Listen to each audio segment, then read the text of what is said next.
ఆచార్య వినోబాబా అనే ఒక సర్కారీ బాబా ఉండేవారు. ఈ తరం వారికి కొంతమందికి తెలుసు, కొంతమందికి తెలియదు. ఆయన ఎమర్జెన్సీని కూడా సపోర్ట్ చేస్తూ ఇది అనుశాసన పర్వము అంటూ ఒక తాత్విక చింతనను ప్రజల్లోకి వదిలాడు. ఇప్పుడు తాజాగా మన లోక్సత్తా జయప్రకాష్ నారాయణ గారు కూడా అటువంటి తాత్విక చింతనలోనే పడిపోయినట్టున్నారు. పాడు పనులు చేసే ప్రతివాడు దానికి ఒక తాత్విక చింతనను అభివృద్ధి చేయటము, తాత్విక చింతనను ప్రజల్లోకి నెట్టడం అలవాటే. అలాగే వీళ్ళని అందరినీ సర్కారీ బాబాలు అంటారు. వీళ్ళు సర్కారు ఏది చేసినా వీరికి బాగానే ఉంటుంది. అధికారంలో ఉండేవాళ్ళు ఏం చేసినా మంచిగా దానికి ఎలా సపోర్ట్ చేయాలి అనే ఆలోచనలు చేసి ఒక భావజాలంతో ముందుకు వస్తారు. తాజాగా లోక్సత్తా జయప్రకాష్ నారాయణ చాలా కాలంగా ఈ డిక్లైనింగ్ ఆలోచన ధోరణి, పతనావస్థ అందామా, కొంచెం ఘాటైన పదమే, ఖచ్చితంగా పతనావస్థ దిశగా ఉన్నాడు. ఆయన రాజకీయ పార్టీ పెట్టినప్పటి నుంచి రాజకీయ పార్టీ పెట్టవద్దని నేను సలహా ఇచ్చాను. ఆయన పార్టీ పెట్టేటప్పుడు కొద్దిమందిని పిలిస్తే నేను ఆ గ్రూప్లో నేను కూడా ఉన్నాను. మీరు రాజకీయ పార్టీ పెట్టడం వల్ల ఆ బురద మీకు కూడా అంటుతుంది, అనవసర వివాదాల్లో ఇరుక్కుంటారు.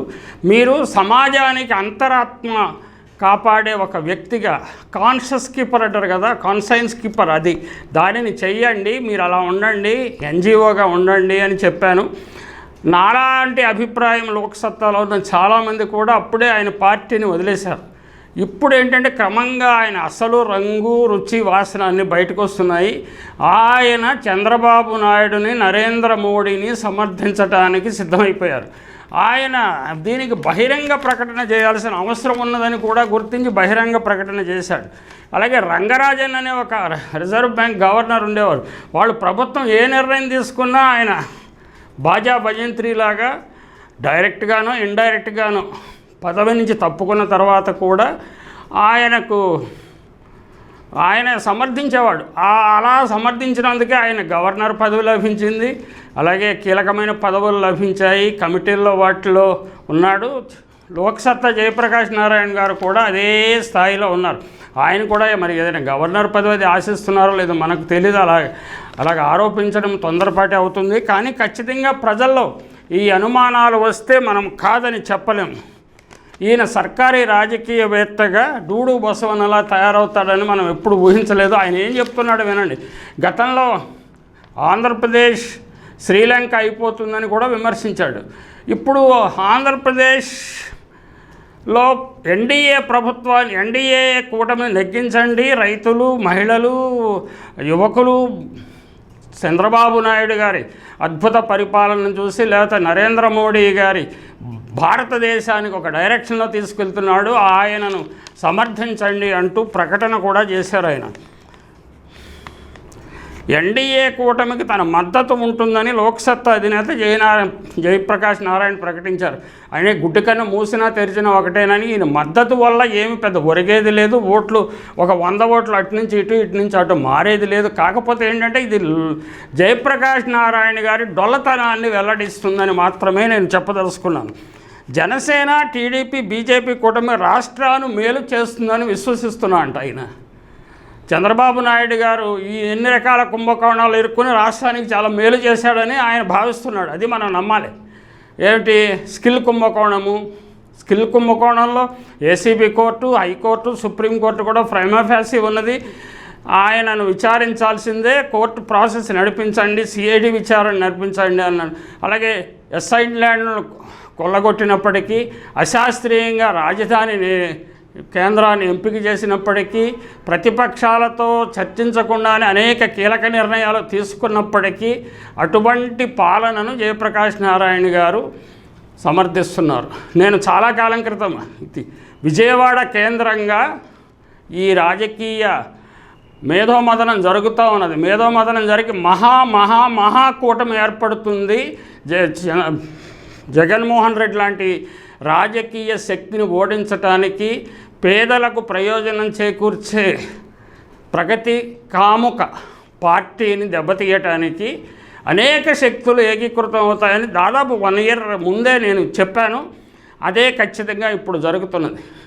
చంద్రబాబు నాయుడిని బీజేపీ ఎందుకు సమర్థిస్తుంది, జనసేన ఎందుకు సమర్థిస్తుంది, ఏ లాబీలు, ఎడ్యుకేషన్ లాబీలు, మెడికల్ లాబీలు, ఇలాంటి లాబీలు, అలాగే బిల్డర్స్ లాబీలు, ఇలాంటి వాళ్ళందరూ ఒక వ్యూహంగా ఈ ప్రభుత్వాన్ని డిస్టెబిలైజ్ చేయాలని మధ్యలోనే ప్రయత్నం చేశారు. కోర్టుల సహాయంతో డిస్టెబిలైజ్ చేయాలని చూశారు. కానీ అవన్నీ సాధ్యం కాకపోయేటప్పుడు ఎన్నికల తరుణం వచ్చేసింది. ఈ ప్రభుత్వం నెల రోజుల కంటే నడవదు, 6 నెలల కంటే నడవదని కూడా బల్లి శకునాలు, పిల్లి శకునాలు చాలామంది చెప్పారు. ప్రజలకు గుర్తుండే ఉంటుంది.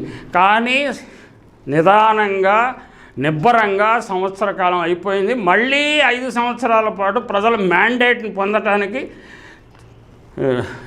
జగన్ గారు సిద్ధమవుతున్నాడు. ఖచ్చితంగా మ్యాండేట్ లభించే సూచనలు కనిపిస్తున్నాయి.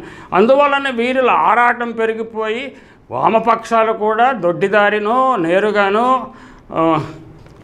ప్రత్యక్షంగానో, పరోక్షంగానో టీడీపీ పార్టీని మద్దతు ఇస్తున్నాయి, కూటమికి మద్దతు ఇస్తున్నాయి. బీజేపీతో సపోర్ట్ చేసే పార్టీకి లోక్సత్తా మద్దతు ఇస్తుంది, వామపక్షాలు కూడా మద్దతు ఇస్తున్నాయి.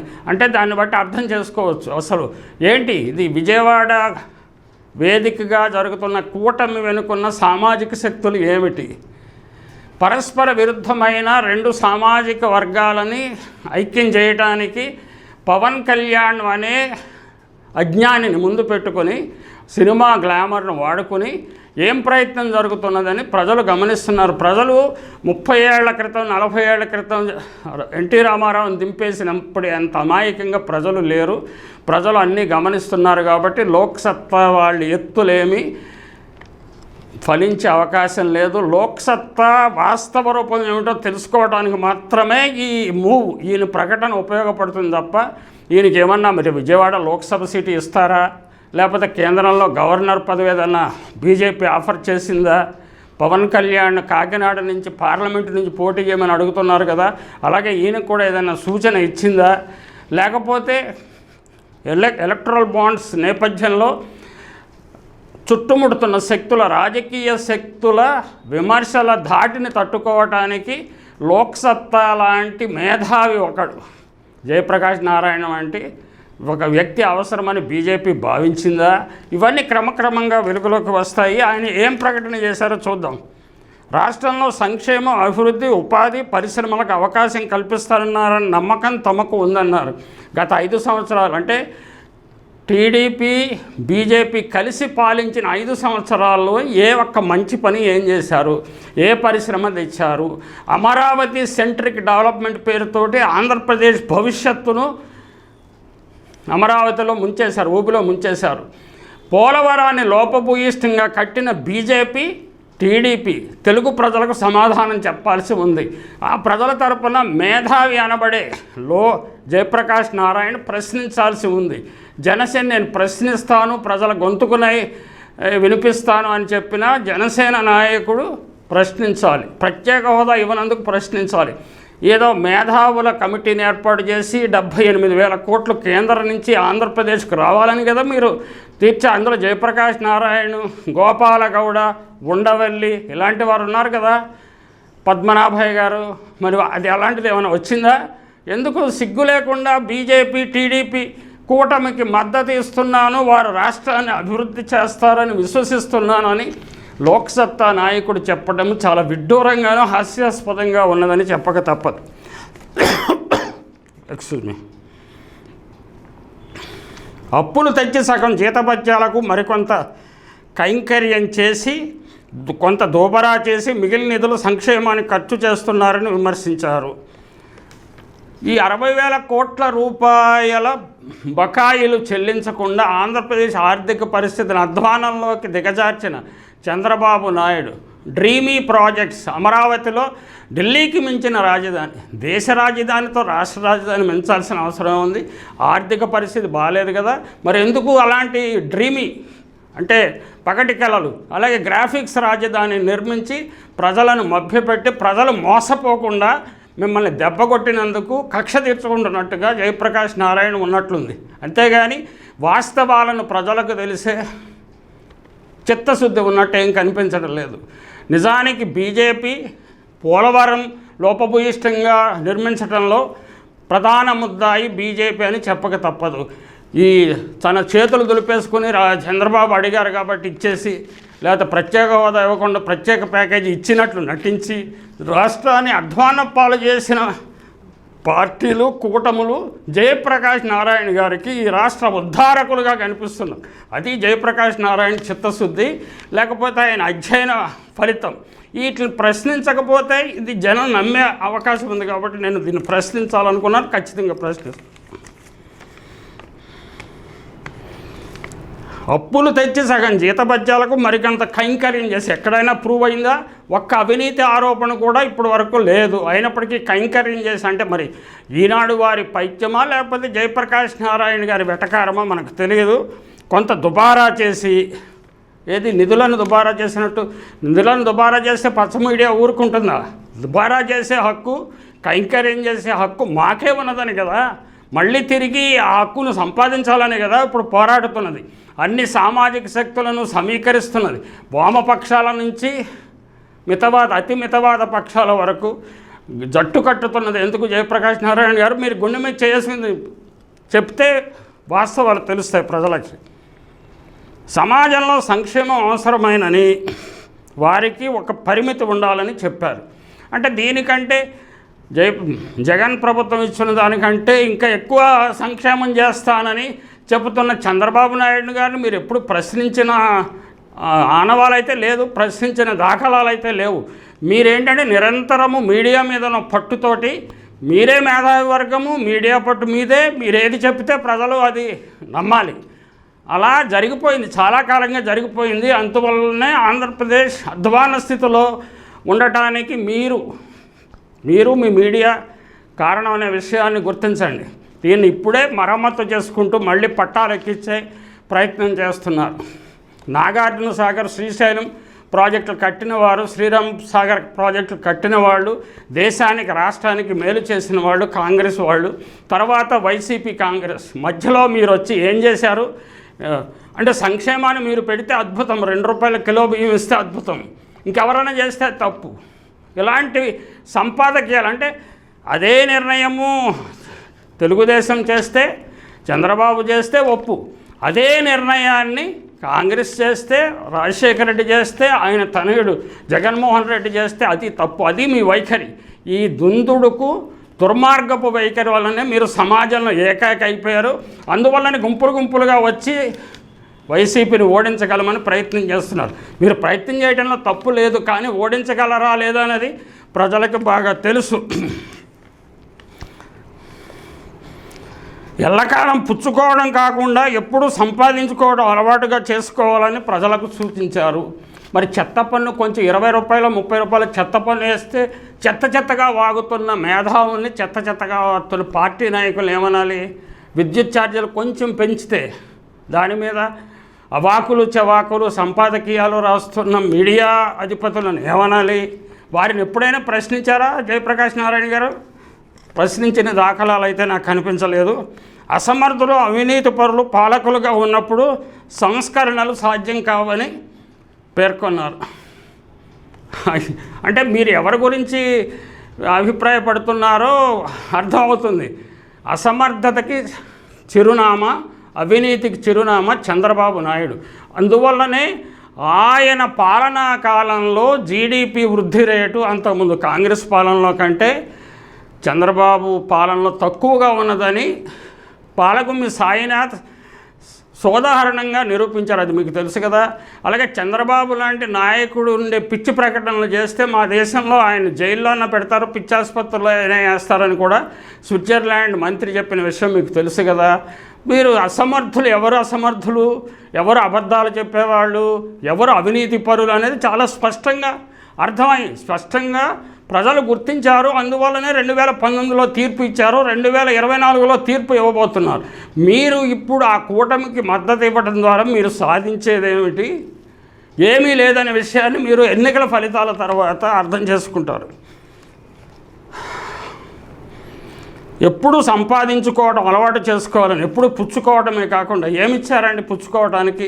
మీకు ఇండియా ఏర్పడినప్పటికీ సంస్కరణల పేరుతోటో లేకపోతే సోషలిజం పేరుతో కొంతకాలము ఈక్విటబుల్ డిస్ట్రిబ్యూషన్ ఆఫ్ వెల్త్, కానీ సంస్కరణ తర్వాత, ఆర్థిక సంస్కరణ తర్వాత వెల్త్ ఏ విధంగా అక్యుములేట్ అయిపోయింది, రిచ్ టాప్ 10%, 5%, 2%, 1% పీపుల్ ఎలాగ రిచ్ అయిపోతున్నారు, దాన్ని ఎప్పుడైనా ప్రశ్నించారా? ఇలా చేయటమే న్యాయము అన్నట్టుగా, లేకపోతే డెవలప్మెంట్ మోడల్ ఇదే అన్నట్టుగా, దేశాభివృద్ధికి ఇదే మోడల్ అన్నట్లుగా మీరు ఒక ప్రత్యామ్నాయం లేనట్టుగా మాట్లాడుతున్నారు. అది రాజకీయ నాయకులు మాట్లాడితే శోభిస్తుంది, కానీ మీరు అధ్యయనం చేసిన, అనేక రకాల అధ్యయనాలు చేసిన మీరు మాట్లాడితే శోభించదు. జయప్రకాష్ నారాయణ గారు, ఈ వాస్తవాలను గుర్తించండి. మీరేదో ప్రకటన చేసి ఊరుకున్నాం అనుకుంటున్నారు. మీ మీద కొంతమందికి అభిమానం ఉన్నది, మిమ్మల్ని అభిమానించే వారిలో నేను కూడా ఉన్నాను, అది వేరే విషయం. కానీ మీరు ఇటీవల కాలంలో మీరు లోక్సత్తా రాజకీయ పార్టీగా ప్రారంభమైనప్పటి నుంచి మీ దిగజారుడు ప్రకటనలు, దిగజారుడు వ్యాఖ్యానాలు, దిగజారుడు నిర్ణయాలు నేను చూస్తూనే ఉన్నాను. అయినా మీరంటే ఇంకా అంటే ఈ ఏ వృక్షము లేని చోట ఆముద వృక్షమే మహావృక్షం అన్నట్టు మిమ్మల్ని ఇప్పుడు కూడా మేము గౌరవించాల్సి వస్తున్నది. ఇప్పుడు ఆంధ్రప్రదేశ్ శ్రీలంక అయిపోతుందని అన్నారు, శ్రీలంక అవ్వలేదు. 2019లో 100 కోట్లే ఉన్నాయి, జీతాలు కూడా ఇవ్వలేడన్నారు, జీతాలు ఇస్తూనే ఉన్నారు. అంటే ఏం చెప్పదలుచుకున్నారు మీరు? అంటే మీకు ఏదో ఒక మనసులో ఉండే ప్రెజుడిస్ ద్వారా ఇది చేస్తున్నారు అనేది ప్రజాభిప్రాయం. ఇది నా అభిప్రాయం కాదు. నేను దాంట్లో కొంత ఏకీభవిస్తాను తప్పకుండా. అసమర్థులు, అవినీతి పరులు పాలకులుగా ఉన్నప్పుడు సంస్కరణలు సాధ్యం కాదని పేర్కొన్నారు. అటువంటి వారు ఉన్నందువలనే ఆంధ్రప్రదేశ్, విభజిత ఆంధ్రప్రదేశ్ 5 సంవత్సరాలు పాలించిన, మొదటి 5 సంవత్సరాలు పాలించిన చంద్రబాబు నాయుడు ప్రజలను, రాష్ట్రాన్ని రాంగ్ ట్రాక్లో నడిపించడం వల్లనే ఆంధ్రప్రదేశ్ సమస్యలను ఎదుర్కొంటున్నది. దాన్ని రైట్ ట్రాక్లో పెట్టడానికి ప్రజలు, ప్రస్తుత ప్రభుత్వము ప్రయత్నిస్తున్నాయని గుర్తించండి. రాష్ట్రంలో చంద్రబాబు చేసిన అభివృద్ధిని వైసీపీ నిర్వీర్యం చేసిందని, ఈ పరిస్థితిలో కూటమి విజయంతో రాష్ట్రం అన్ని విధాలుగా, ఈ 5 ఏళ్లలో చంద్రబాబు ఏం అభివృద్ధి చేశాడో తన పాలనలో అనేది మనకు ఎవరికీ తెలియదు. పోలవరం చాలా వరకు రాజశేఖర రెడ్డి గారి హయాంలో పూర్తయింది. దాన్ని జాప్యం చేసి, ఆలస్యం చేసి, ప్రాజెక్టు వ్యయం పెంచేసి, అవినీతికి పాల్పడి ఇవి చేసిన వాడు చంద్రబాబు నాయుడు. అయితే చాలా అభివృద్ధి చెందిందండి చంద్రబాబు. అంటే ఈయన చుట్టూ ఉండే సామాజిక వర్గం ఏమైనా అభివృద్ధి చెందిందేమో, నయా రిచ్ క్లాస్ ఏమైనా అభివృద్ధి చెందిందేమో. రియల్ ఎస్టేట్ ధరలతోటి రాష్ట్ర అభివృద్ధిని మెజర్ చేసే వర్గాలకు జయప్రకాష్ నారాయణ గారు ఏమైనా ప్రాతినిధ్యం వహిస్తున్నారా అని ప్రశ్నించదలుచుకున్నాను.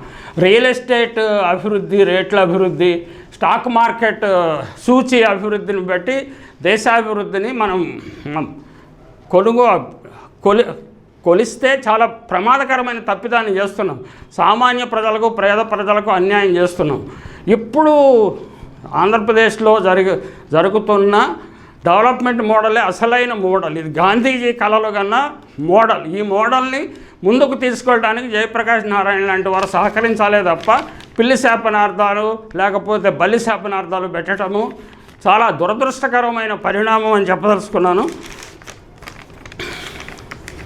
విశాఖ స్టీలు ప్రైవేటు పరం చేయడం కరెక్టేనంటారు, వ్యవసాయ చట్టాలు చేసి రైతులను నాశనం చేసినా కరెక్టే అంటాడు ఈ జయప్రకాష్ నారాయణ్. లోక్సత్తా సమర్థించడం అనేది చాలా దురదృష్టకరమైన పరిణామం. ఎన్నికల్లో పోటీ చేస్తారా చేయరా ఇది ఆయన ఇష్టం, కానీ రాజకీయ వైరాగ్యము, సమస్యలు వదిలేసి మళ్ళీ బీజేపీకి మద్దతు ఇవ్వాల్సిన అవసరం ఉంది. మీ మౌనాన్ని అలాగే ఉంచుకుని మీరు అప్పుడప్పుడు మంచి సలహాలు ఇస్తే బాగానే ఉంటుంది.